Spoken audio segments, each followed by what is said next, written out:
Hello friends, आज हम 6th class की book a pact with the sun का चैप्टर 8 करने जा रहे हैं।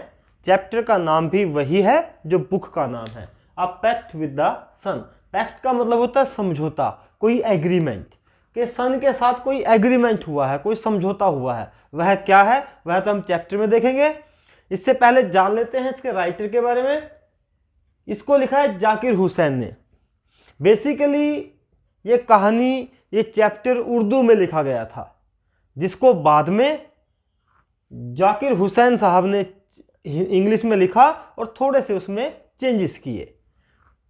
जाकिर हुसैन साहब कौन है? He was the 3rd president of India. Bharat के तीसरे राष्ट्रपति रहे हैं। जैसे पहले राष्ट्रपति कौन रहे हैं? डॉक्टर राजेंद्र प्रसाद। और करंट में कौन है? श्री रामनाथ कोविंद। तो इस प्रकार से तीसरे राष्ट्रपति का रोल इन्होंने प्ले किया। एक पॉलिटिशियन थे, इकोनॉमिस्ट थे और राइटर तो थे ही। इन्होंने इस चैप्टर में हमें बताया है कि nature has the healing power. Nature के अंदर हीलिंग पावर है। कैसी पावर? वह हमें अनेक प्रकार से लाभ पहुंचाती है। हमें उसके बहुत सारे एडवांटेजेस हैं, हमें बहुत सारे बेनिफिट्स हैं। जैसे कि धूप में बैठने से विटामिन डी मिलती है, ताजी हवा अगर हम उसका यूज करेंगे तो ऑक्सीजन फ्रेश शरीर के अंदर जाएगी, जिससे हमें काफी सारे फायदे होते हैं। तो इसमें राइटर यही बात बताना चाहता है। इसमें एक लड़की है जिसका नाम है सईदा, और सईदा की मदर बहुत बीमार है, काफी समय से बीमार चली आ रही है। उसको काफी सारी प्रॉब्लम्स हैं। क्या क्या दिक्कतें हैं? उसको फीवर है, कफ खांसी है, उसकी बॉडी में एक रहता है, उसको पेन रहता है, जॉइंट्स पेन रहता है। जॉइंट्स पेन जिसको आप गठिया बोल सकते हैं, वो इसे रहता है। अब जब किसी को कोई समस्या होती है तो किसके पास जाते हैं? फिजिशियंस के पास जाते हैं, डॉक्टर्स के पास जाते हैं। तो सईदा की मदर को भी अ वैरायटी ऑफ फिजिशियंस, बहुत सारे फिजिशियंस ने चेक किया, उसको ट्रीटमेंट दिया, और ट्रीटमेंट से क्या होता है? इंप्रूवमेंट होती है। तो सईदा की मदर का जो हेल्थ है उसमें क्या हुई? इंप्रूवमेंट हुई। लेकिन वह इंप्रूवमेंट कुछ समय के लिए ही रहती थी। सईदा की मदर फिर से नई प्रॉब्लम में घिर जाती थी, यानी कि उसकी हेल्थ इश्यू, ये सारी प्रॉब्लम्स दोबारा शुरू हो जाती थी, और जिसके कारण वह बहुत वीक हो गई, कलरलेस, उसका चेहरा रंग विहीन हो गया, पीला पड़ गया। क्योंकि जब कोई व्यक्ति बीमार होता है तो उसका चेहरा पीला पड़ जाता है। लेकिन क्या कारण थे कि डॉक्टर्स को भी चेक करा लिया सईदा की मदर को, लेकिन उसके बाद भी वह ठीक नहीं हो पा रही थी। उसके कुछ कारण जो गिनाए हैं वे ये थे कि एक तो उसका रूम जो था बड़ा डिंजी रूम था, छोटा सा था, अंधेरे कमरे में वह रहती थी, और उस रूम की जो विंडोज थी या फिर जो उसके डोर्स थे वो सारे क्या थे? वो क्लोज रखती थी। यानी कि विंडो डोर्स अगर क्लोज रहेंगे तो क्या होगा? हवा अंदर नहीं आएगी, सूर्य की किरणें अंदर प्रवेश नहीं करेंगी। और सबसे बड़ी जो बात थी वो ये थी कि वह नॉर्मल फूड नहीं खाती थी। She was forbidden to eat normal food. उसको मना कर दिया गया था कि आपको नॉर्मल फूड नहीं खाना है। और सनशाइन और फ्रेश एयर तो उसको मिलती ही नहीं थी, क्योंकि उसके रूम्स की जो विंडोज थी या डोर्स थे वो क्लोज रहते थे। तो फिर क्या किया जाए?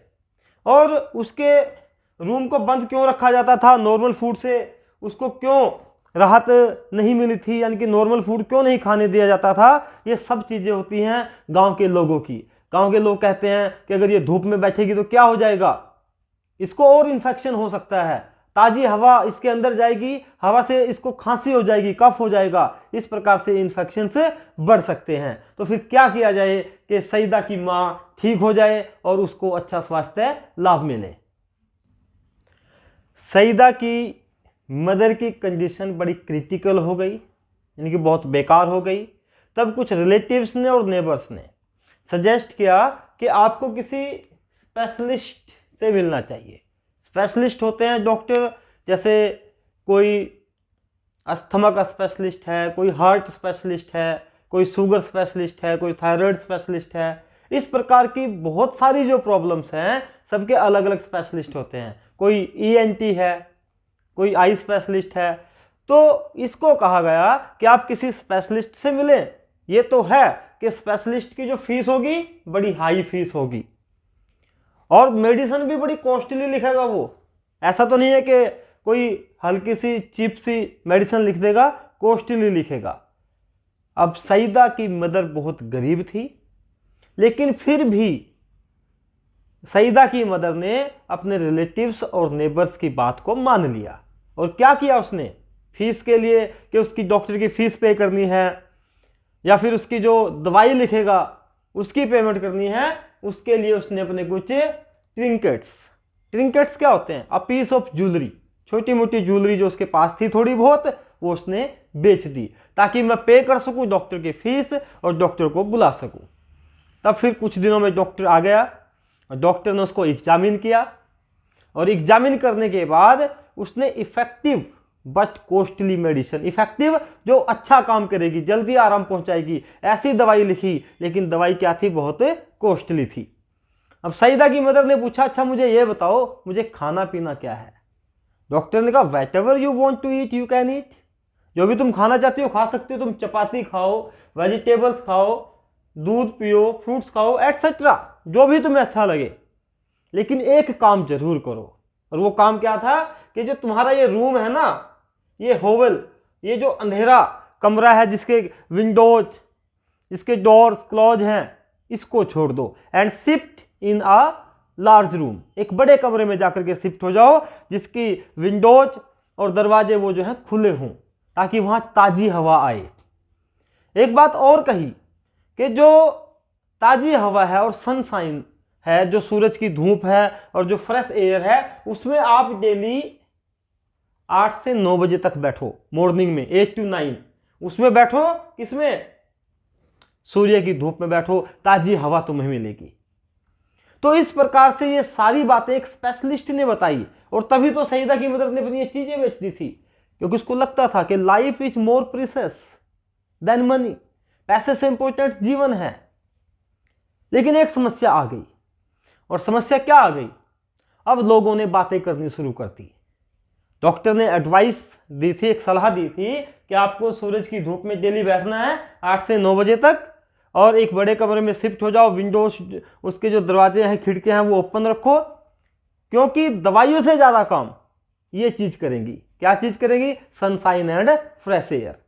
अब लोगों में बातें शुरू हो गई। एक एक्सपीरियंस्ड लेडी ने कहा, जो बड़ी अनुभवी लेडी थी उनके वहां की आसपास की, उसने कहा कि exposure to the sunshine and air, कि अगर आप हवा में बैठोगी, सूरज की धूप में बैठोगी, तो उससे कुछ क्रोनिक डिजीज हो सकते हैं। क्रोनिक डिजीज क्या होता है, अब ये देख लीजिए। क्रोनिक डिजीज वो होते हैं जिनकी रोकथाम संभव है लेकिन उनको समाप्त नहीं किया जा सकता। जैसे शुगर की प्रॉब्लम हो गई, तो जिसको एक बार हो गई, तो ये क्रोनिक डिजीज में आ जाता है। तो उस महिला ने कहा कि अगर आप सूरज की धूप में बाहर बैठोगी या ताजी हवा में आओगी तो आपको क्रोनिक कफ हो सकता है, आपको खांसी जो है वो क्रोनिक हो सकती है। और वहीं पर एक यंग नेबर था, एक युवा पड़ोसी था उनका, उसने इस बात को अपोज किया कि नहीं, डॉक्टर जो कह के गया है वह बात ठीक है। सईदा की मां की यह हालत नहीं थी कि उनकी बहस में पड़े, और उसने कहा जो होगा देखा जाएगा, मुझे तो डॉक्टर की जो सलाह है, जो एडवाइस है, उसको फॉलो करना है। और उसने बोल दिया कि मेरे बेड को एक बड़े कमरे में शिफ्ट कर दिया जाए और डेली मुझे 1 घंटे के लिए बाहर धूप में बैठने दिया जाए ताकि मैं वहां पर धूप का आनंद ले सकूं और ताजी हवा मुझे मिल सके। अब सईदा की मदर ने डिसाइड कर लिया कि उसकी चारपाई को बाहर निकाला जाए करेगा और 1 घंटे के लिए वह धूप में बैठा करेगी।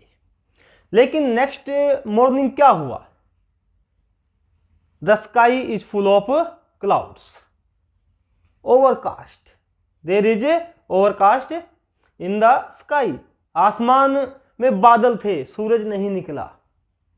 उससे अगली सुबह फिर ऐसा ही हुआ कि सूरज फिर नहीं निकला। अब सईदा की मदर बहुत उदास हो गई, शी वॉज डिजेक्टेड, और उसने भगवान से कहा, जो कुछ हो रहा है ना सब भगवान के अनुसार ही होता है इस दुनिया में, तो किससे प्रे करेंगे हम, गॉड से करेंगे।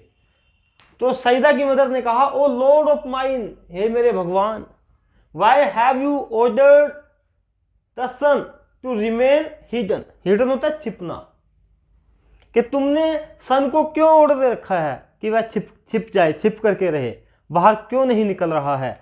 और अगर तुम ऐसा ओढ़ दोगे, how will I ever be cured, मैं फिर कैसे ठीक होंगी? क्योंकि डॉक्टर ने कहा है कि सनशाइन, सूरज की धूप में बैठना है, ताजी हवा लेनी है, तो ऐसा कैसे हो पाएगा? और ये बात जो सईदा है वो पास में अपनी डॉल के साथ खेल रही थी। सईदा इस बात को सुनती है कि मेरी माँ किस प्रकार से परेशान है। वह लेमेंट कर रही है उसकी माँ किस प्रकार से कि सूरज नहीं निकल रहा है। लेकिन सईदा चुप रहती है, कुछ नहीं कहती। और जैसे कि वह खेल रही थी, आपको कई बार यह लगता है कि बादल हैं, लेकिन बादलों से सूरज कभी कभी चमक उठता है, हमें दिखाई दे जाता है।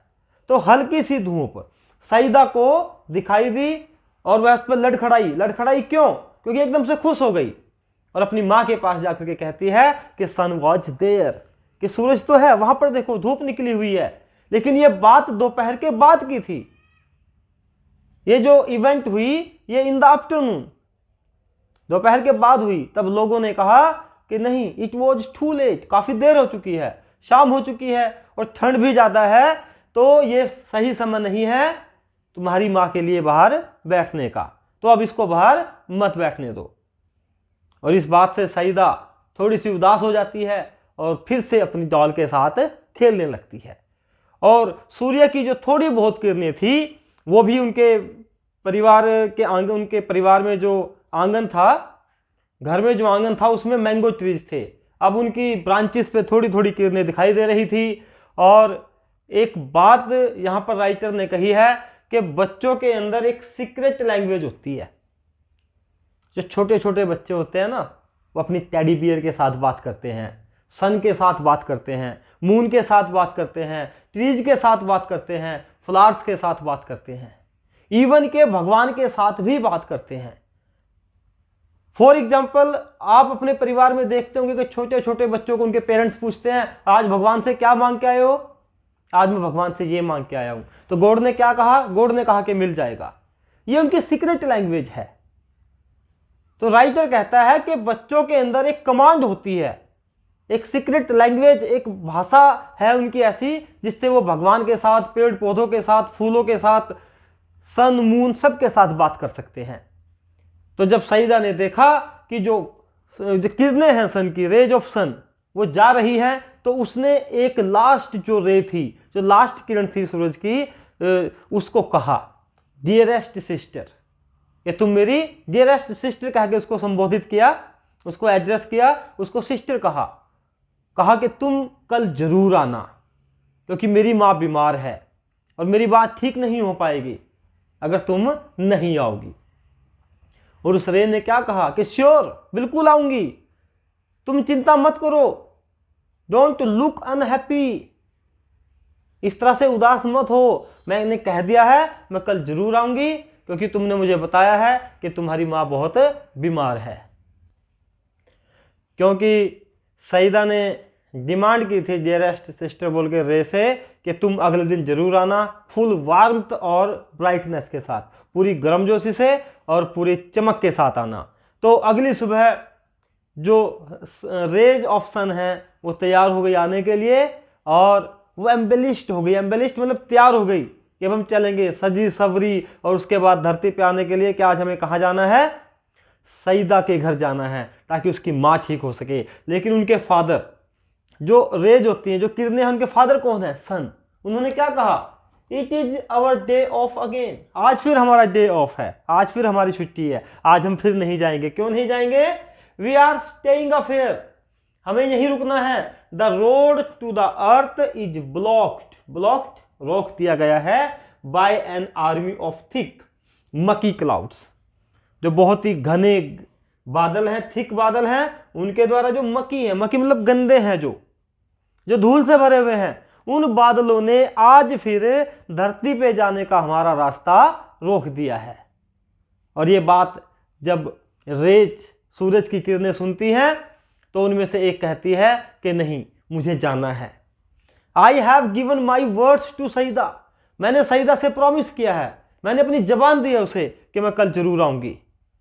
और कुछ भी हो जाए हमें वहां पर जाना है। यदि हम वहां नहीं जाएंगे तो ये धरती के लोग क्या सोचेंगे कि देखो ये जो हेवनली पीपल है, जो स्वर्ग में रहते हैं, क्योंकि बारिश भी ऊपर से आती है और सन की रेज भी ऊपर से आती हैं, तो सन की रेज और बारिश क्या हुआ, वो सब हेवनली मानी गई है कि वो ऊपर से आती हैं। तो सन की रेज ने कहा कि हम हेवनली हैं, हम स्वर्ग से नीचे जाती हैं। तो नीचे के लोग क्या सोचेंगे कि देखो ये लायर्स हैं, ये झूठे हैं, तो हम जरूर जाएंगे। और जितनी भी वहां पर बाकी किरणें थी, बाकी रेज ऑफ सन थी, सबने एक साथ कहा और अपने फादर यानी कि सन का रिवोल्ट कर दिया, उसके विरुद्ध हो गई कि नहीं, जब इसने बोल दिया था तो जरूर जाएंगी।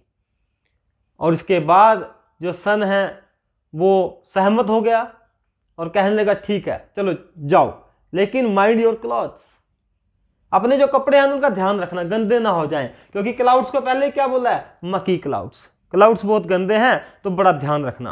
किरणों ने कहा कि हमें अपने कपड़ों की कोई परवाह नहीं है, कपड़े तो हम चेंज कर सकते हैं, लेकिन जो हमने प्रॉमिस किया है ना सईदा के साथ, हम उसे पूरा करेंगे। हम चीरते हुए चले जाएंगे बादलों को, और आज हमें पहुंचना है कहां पर, सईदा के घर पहुंचना है, सईदा के आंगन में पहुंचना है, ताकि उसकी मां ठीक हो सके। उसकी मां बीमार है और उसे हमारी बहुत ज्यादा जरूरत है, हमारी मदद की जरूरत है। अब रेज अपने फादर सन को कह करके चल पड़ी कि नेवर माइंड अवर क्लॉथ्स, हम अपने कपड़ों की परवाह नहीं करेंगी, क्योंकि हमने वादा किया था और हम आज जा रही हैं। फिर उन्होंने अपनी पूरी हीट को फोकस किया, क्योंकि सनरेज क्या होती हैं, गर्म होती हैं।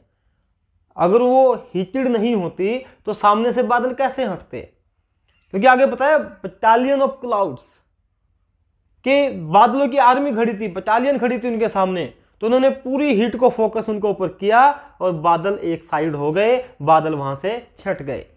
और जैसे ही सईदा ने धूप को आते हुए देखा, सनरेज को आते हुए देखा, चिल्लाती हुई अपनी मां के पास गई, अम्मा अम्मा देयर वाज सन, धूप निकल चुकी है। उसकी मां की आंखों में आंसू आ गए। उसने अपनी चारपाई को बाहर मंगवाया और उस पर वो बैठ गई और पिल्लो लगा लिया, वहां पर बोल्स्टर वहां पर लगा लिए। बोल्स्टर क्या होता है, बड़ा तकिया, और उसके सहारे वह अपनी चारपाई पर बैठ गई। इस प्रकार से उसे काफी महीनों के बाद आज धूप मिली थी, ताजी हवा मिली थी, और ऐसा लग रहा था उसे मानो वह एक नई दुनिया में आ गई हो, कि उसके लिए ये एक नई दुनिया के समान था। फूलों में फ्रेग्रेंस आ गई थी, बर्ड्स ने चांट करना, चहकना शुरू कर दिया था, और सईदा भी धूप का, सनशाइन का आनंद ले रही थी। वह भी धूप में बैठी हुई थी। सईदा की मदर ने अपनी बेटी को यानी कि सईदा को किस किया, उसे बहुत अच्छा लगा। लेकिन उसने उसके बाद भी एक रूटीन बना लिया। और कैसा रूटीन, कि 1 घंटा डेली उसने धूप में बैठना नहीं छोड़ा, और लंगफुल एयर यानी कि पूरा सांस लेना, ताकि आपकी जो हवा है कहां जाए, आपके लंग्स में जाए, जिससे आप स्वस्थ रहें। और इस प्रकार से जो सईदा की मदर है वह स्वस्थ हो गई। इस चैप्टर से हमें कई बातें सीखने को मिली। एक तो ये कि सनशाइन और फ्रेश एयर हमारी हेल्थ के लिए बहुत जरूरी है, इसलिए हमें भी सईदा की मदर की तरह कम से कम 1 घंटा डेली धूप में बैठना चाहिए और ताजी हवा लेनी चाहिए। और दूसरी बात ये कि अक्सर पोयम्स में जो राइटर है पर्सोनिफिकेशन का यूज करते हैं, यहां इस चैप्टर में भी पर्सोनिफिकेशन का यूज कर दिया गया है। चैप्टर में कैसे, जो रेज हैं, जो सन है, ये आपस में बातचीत करते हुए दिखाई देते हैं। सईदा रेज से बात करती है, और जो किरण है, जो सन की रे है, वो रिप्लाई करती है, how is it possible that अ रे कैन आंसर, कि एक किरण आपको जवाब दे देगी। तो राइटर ने यहां पे बोला है कि एक सीक्रेट लैंग्वेज है, एक कमांड होती है बच्चों की कि वो किसी के भी साथ बात कर सकते हैं। तो रे को यहां पर पर्सन बना दिया है, व्यक्ति बना दिया है, और पर्सन बनाने की वजह से इसमें क्या है, पर्सोनिफिकेशन का यूज है, मानवीकरण अलंकार का प्रयोग कर दिया गया है। सन को भी बात करते हुए दिखाया गया है रेज के साथ। तो इस प्रकार से जो इनएनिमेट थिंग है या नॉन लिविंग थिंग है, उनको जब हम लिविंग बना देते हैं ताकि वो भी बात कर सकें, तो उसमें कहते हैं पर्सोनिफिकेशन। तो इस चैप्टर में इसका प्रयोग किया गया है और मैसेज बहुत अच्छा है कि सनशाइन और फ्रेश एयर हमारे लिए बहुत जरूरी है। आई होप आपको पूरा चैप्टर समझ में आ गया होगा। अभी तक चैनल को सब्सक्राइब नहीं किया है तो सब्सक्राइब कर दें, वीडियो को लाइक करना और शेयर करना बिल्कुल मत भूलें। और हाँ, आपके लिए मैं अच्छी वीडियोज बनाता रहूं, मुझे मोटिवेशन मिलता रहे, इसके लिए कमेंट बॉक्स में जाकर के कमेंट अवश्य करें। और अगर रेड बेल आइकन बटन को अभी तक प्रेस नहीं किया है, अगर आप उसको प्रेस कर देते हैं तो उसके बाद आपके पास मेरी वीडियोज ऑटोमेटिकली पहुंच जाएंगी, उसको भी प्रेस कर दें। Thank you, have a nice time.